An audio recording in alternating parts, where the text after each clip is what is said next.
आप बताइए 2014 में मोदी जी का सबसे बड़ा भाषण क्या था? हर युवा को 2 करोड़ युवा को नौकरी देंगे, विदेश से काला धन लाएंगे। क्या वो मिला? नहीं मिला। उसके बावजूद भी 3 बार प्रधानमंत्री बन गए। क्यों साथियों? क्योंकि वो वोट चोरी करके प्रधानमंत्री बन रहे, आपके वोट से प्रधानमंत्री नहीं बन रहे। अगर आपके वोट पे अगर उनका फिक्र होता तो निश्चित तौर पे हर युवा के हाथ में रोजगार देता और विदेश से काला धन लाता। साथियों, आप ये जानते हैं कि ये अमर शहीद जुब्बा सहनी का धरती है। ये धरती अमर शहीद जुब्बा सहनी की धरती इस देश का आजादी दिलाने के लिए अपने आप को कुर्बान की है। साथियों, आजादी के बाद हमारे देश में एक लोकतंत्र आया, बाबा साहब भीमराव अंबेडकर का एक संविधान आया और इस संविधान में गरीब पिछड़ा दलित को सर उठा के जीने लायक बनाया गया। साथियों, पहले तो लोकतंत्र से पहले राजतंत्र हुआ करता था और जब राजतंत्र होता था तो हमारे जैसे मल्ला के परिवार से लोगों से हाथ से लोग पानी नहीं पीते थे। ये राजतंत्र में होता था।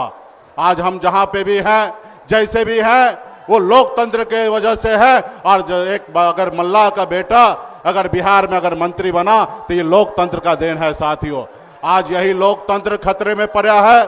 भारतीय जनता पार्टी, आरएसएस, चुनाव आयोग मिलकर इस देश में आपका वोट चोरी कर रहा है और सत्ता में बैठा हुआ। साथियों, जब सत्ता में बैठे रहेंगे, जब आपकी फिक्र नहीं होगा तो आपके लिए काम कैसे करेंगे?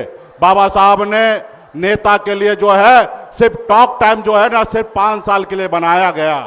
5 साल में अगर नेता अच्छा काम ना करे तो जनता मालिक होता है और जनता का काम होता है उस नेता को बदल देना। और अभी आज की तारीख में आप बताइए 2014 में मोदी जी का सबसे बड़ा भाषण क्या था? हर युवा को 2 करोड़ युवा को नौकरी देंगे, विदेश से काला धन लाएंगे। क्या वो मिला? नहीं मिला। उसके बावजूद भी 3 बार प्रधानमंत्री बन गए। क्यों साथियों? क्योंकि वो वोट चोरी करके प्रधानमंत्री बन रहे, आपके वोट से प्रधानमंत्री नहीं बन रहे। अगर आपके वोट पे अगर उनका फिक्र होता तो निश्चित तौर पे हर युवा के हाथ में रोजगार देता और विदेश से काला धन लाता। साथियों, लेकिन उनको पता है कि हम जब वोट चोरी करके सत्ता को हथिया लेते हैं तो फिर हमें किसी गरीब पिछड़ा दलित का काम क्यों करना।